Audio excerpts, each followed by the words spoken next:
Intel, kode INTC, adalah saham yang sedang ramai diperbincangkan di US.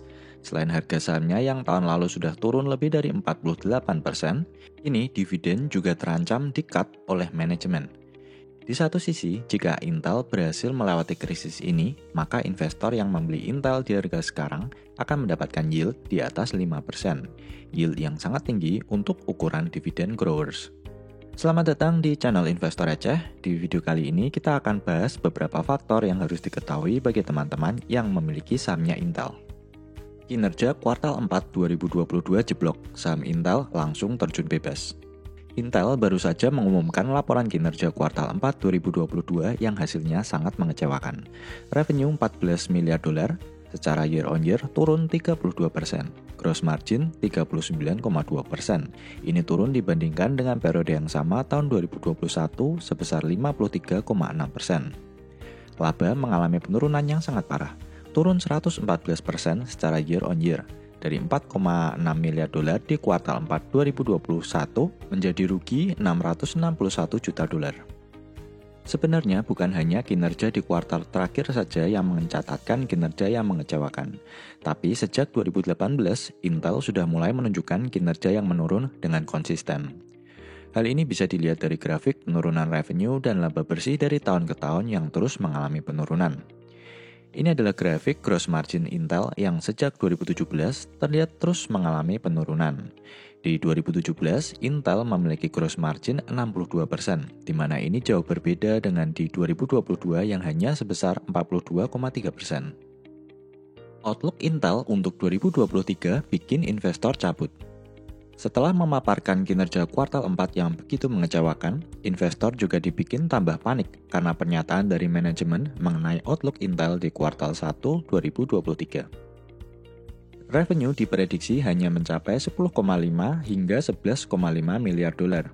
Ini berarti Intel diprediksi akan mengalami penurunan revenue di kuartal 1 2023 karena sebelumnya mencetak 18,35 miliar dolar di kuartal 1 2022.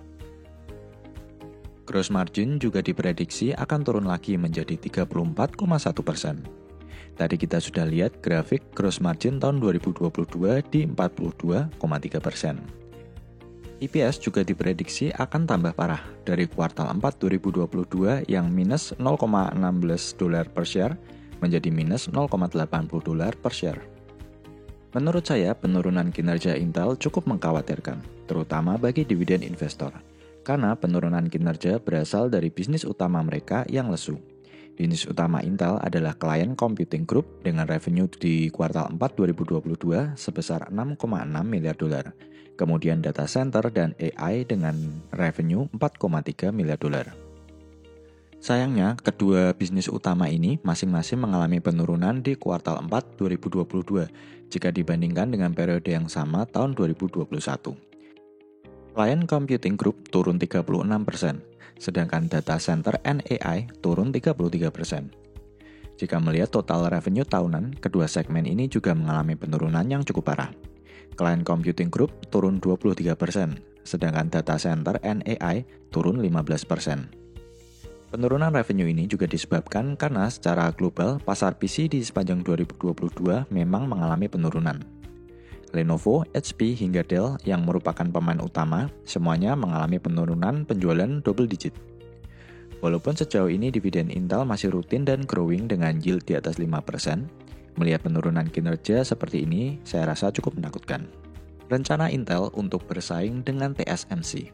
Tampaknya investor yang memiliki sahamnya Intel untuk dividen harus berhati-hati akan keberlangsungan dividen di masa depan.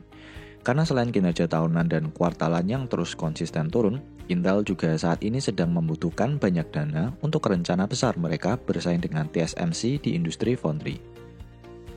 Saat ini, TSMC atau Taiwan Semiconductor Manufacturing Company merupakan penguasa pasar global untuk manufaktur chip dengan pangsa pasar di sekitar 60% per kuartal 4 2022. Kabar baiknya, Intel yang merupakan perusahaan Amerika seharusnya didukung oleh pemerintah, karena kita tahu bahwa Amerika saat ini sedang berusaha untuk melepaskan ketergantungan mereka terhadap China dan Taiwan. Sebagai negara adidaya, seharusnya Amerika memiliki pusat foundry sendiri tanpa harus bergantung kepada negara lain. Intel merupakan company yang paling tepat untuk ini. Pat Gelsinger yang menjabat CEO Intel sejak 2021 memiliki rencana untuk mengambil pasar dari dua foundry terbesar saat ini, yaitu TSMC dan Samsung. Selain bekerja sama dengan ASML untuk mengembangkan teknologi, Intel juga sedang memperluas facility mereka dengan membangun beberapa pabrik baru. Tidak main-main, Intel sudah menggelontorkan $20 miliar untuk membangun salah satu mega factory mereka di Ohio. Jika semua rencana berjalan mulus, maka investor baru bisa melihat hasilnya setelah 2025. Walaupun rencana Intel yang ambisius ini memang sangat tepat menurut saya, tapi dari segi biaya pasti membutuhkan miliaran dolar, sehingga risiko dividen cut bisa saja terjadi. Ini hampir mirip dengan Disney yang beberapa saat lalu memutuskan untuk menghentikan dividen karena alasan efisiensi dan pengembangan layanan streaming mereka. Oke, dividen 5%, tapi apakah Intel bisa terus membagi dividen? Saat ini, Intel memiliki dividen yield di atas 5%. Skor dari Seeking Alpha memberikan C+ untuk dividen safety dan dividen growth, A+ untuk dividen yield, dan A untuk kestabilan dividen atau dividen konsistensi. Dividen safety memiliki skor yang jelek karena pertumbuhan kinerja yang terus turun membuat cash flow Intel menipis. Sedangkan untuk dividen growth, walaupun bertumbuh setiap tahun, namun rata-rata pertumbuhan dividen dalam 10 tahun terakhir hanya 5,3% saja.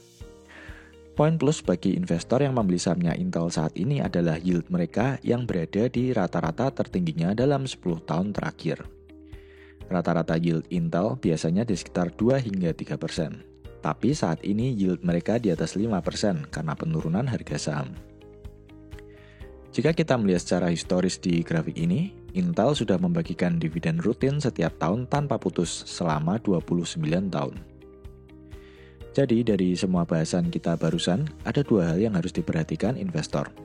Apakah Intel berhasil mengeksekusi rencananya untuk mengalahkan TSMC dan Samsung? Dan apakah selama perang ini berlangsung, manajemen tetap berhasil untuk terus membagi dividen setiap tahun?